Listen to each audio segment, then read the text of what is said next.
धीम्या गतीने सुरू असलेल्या महामार्गाच्या कामामुळे नागरिकांचा बळी, तातडीने सुरक्षा उपाययोजना करा. भारतीय कम्युनिस्ट पक्षाची मागणी.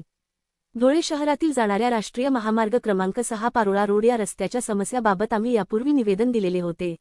आमच्या निवेदनाची दखल घेऊन सदर कामाला सुरुवात करण्यात आली, परंतु सदरील काम अतिशय धीम्या गतीने सुरू असून बहुतेक ठिकाणी अपूर्ण अवस्थेत आहे. त्यामुळे खाजगी भरधाव वेगाने लक्झरी व मोटार सायकल यांच्यात जो भीषण अपघात नक्षत लॉन्स शेतकरी पुतळ्याजवळील झाला, त्या अपघातात 3 निरपराध नागरिकांना आपला जीव गमवावा लागला. तसेच शेतकरी पुतळा ते दाता सरकार मंगल कार्यालयाचे पावेतो रस्त्याचे काम सुरू असल्याने सदरचा रस्ता वाहतुकीला अडचणीचा ठरत आहे.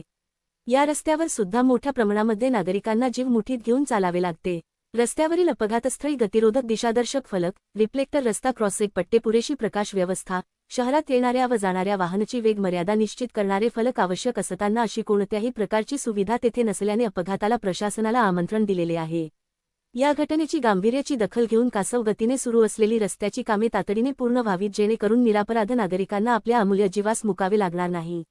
प्रशासनाने ठोस उपाययोजना राबवावी, अन्यथा भारतीय कम्युनिस्ट पक्षाकडून जनतेला सोबत घेऊन तीव्र आंदोलन छेडले जाईल, असा इशारा कॉम्रेड पोपटराव चौधरी, ज्येष्ठ पत्रकार Gopi Landge, comrade Vasantrao Patil, comrade Sahebrao Patil, comrade Hiralal Pardeshi, comrade Hiralal Sape, comrade Sachin Patil, comrade Sudhakar Patil आदी देत आहोत.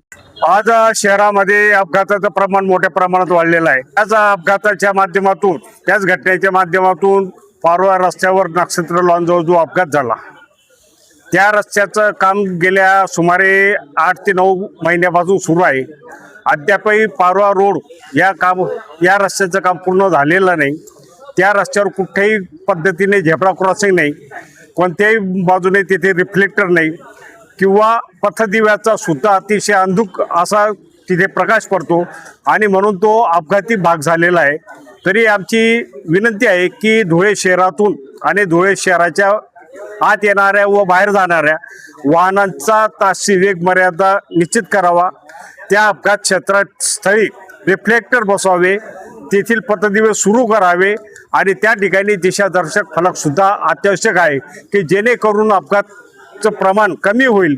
परंतु प्रशासन याकडे जाणूनबुजून लक्ष देत नाही आणि म्हणून गेल्या 3 दिवसापूर्वी निरपराध लोकांचा 3 लोकांचा बळी गेलेला आहे. तरी त्याची पुनरावृत्ती होऊ नये म्हणून आज आम्ही भारतीय कम्युनिस्ट पक्ष, मार्क्सवादी कम्युनिस्ट पक्ष, पुरोगामी संघटनेच्या वतीने माननीय जिल्हाधिकारी साहेब धुळे यांना निवेदन दिलेले आहे.